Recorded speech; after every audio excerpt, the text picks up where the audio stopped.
Round one, drum it.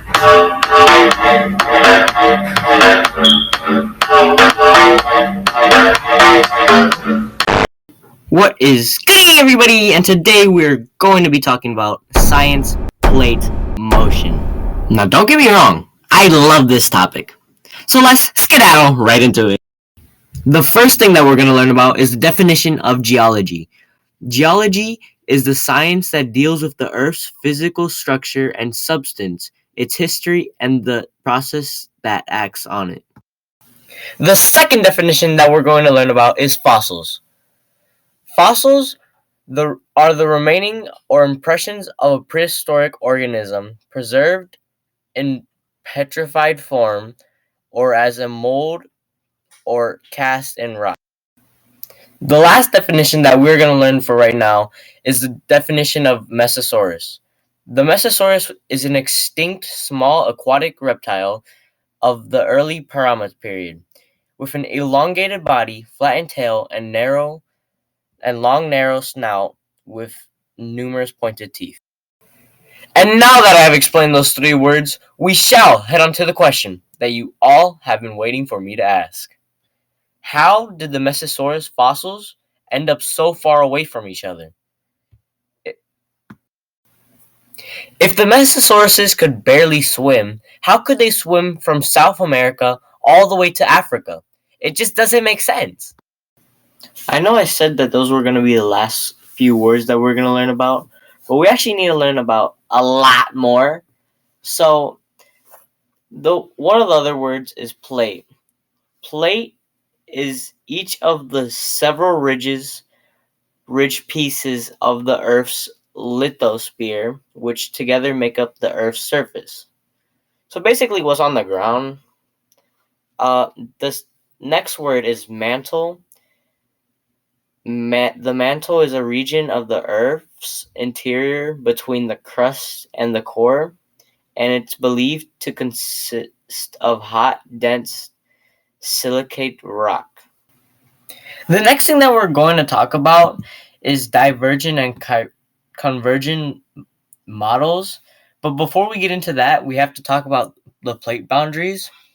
So the plate boundaries are like the little lines that you see on the map that like go around the continents.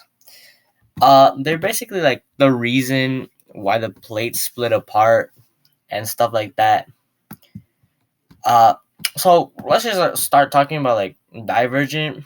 Divergent is where the plates split apart and move away from each other, and convergent is where like the plates move in towards each other and one goes above the Earth and one pushes the other one into the mantle, as you can see here. That's basically all. We also do got to talk about landforms. So landforms are created by just basically the plates moving around. The type of landforms that are caused by divergent and convergent are mid-ocean ridges and trenches, earthquakes, and volcanic activity, like volcanoes. Yeah. Alrighty, everybody, we're almost finished with this video, but we still have a few more things to go over. First, we're going to talk about Pangea.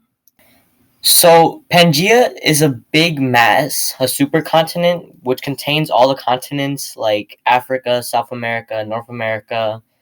And as you can see, it's all together. But now we use GPS in order to track how far the continents move per year, which is like really, really small. I wouldn't Google it if I were you. It's a waste of time.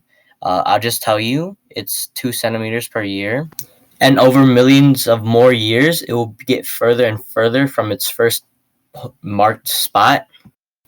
With all this information, we can finally conclude that the Mesosaurus fossils ended up so far away from each other because a divergent plate under South America and Africa made the two continents split apart.